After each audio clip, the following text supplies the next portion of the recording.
So how did you end up meeting everybody and Make New? Kind of a long story, but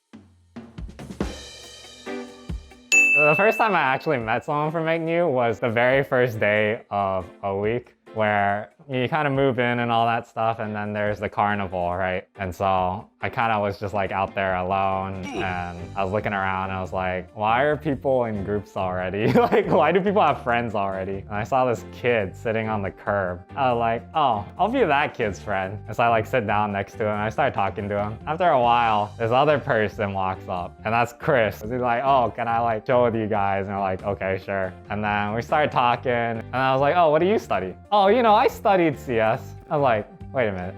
You studied CS? Oh, so you're a grad student here. And he was like, oh, I'm just taking some classes here. I graduated from Berkeley in CS. I was like, oh, okay.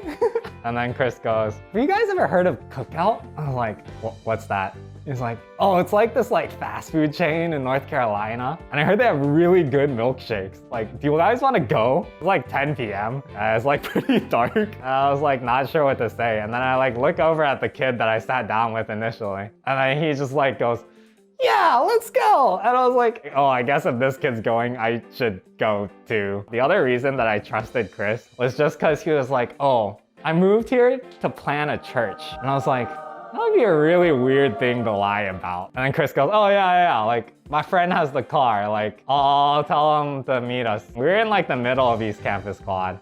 And then we start walking in the direction of the bus stop. And that part's more well lit, right? And then we get all the way over to the bus stop, and then Chris gets a call and he picks it up and he's like, what? You're where? Oh, sorry, my friend's in the other place where it's like dark and stuff. And so I start like texting people that I know. I'm like, hi, if I don't text you back in an hour, I probably got kidnapped or something.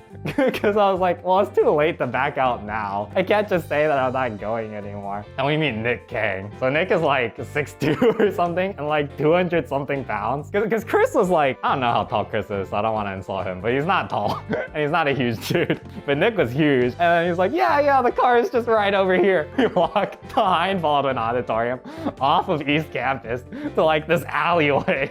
And he's like, yeah, that's the car right there. Nick is driving. And I get in the passenger seat, and then Chris sits in the back with the other kid. So we were driving towards Cookout. I don't actually know where Cookout is, right? So to me, we're just driving. As we're talking, I see this sign on the right, and it says Interstate next to right. And I'm like, oh man.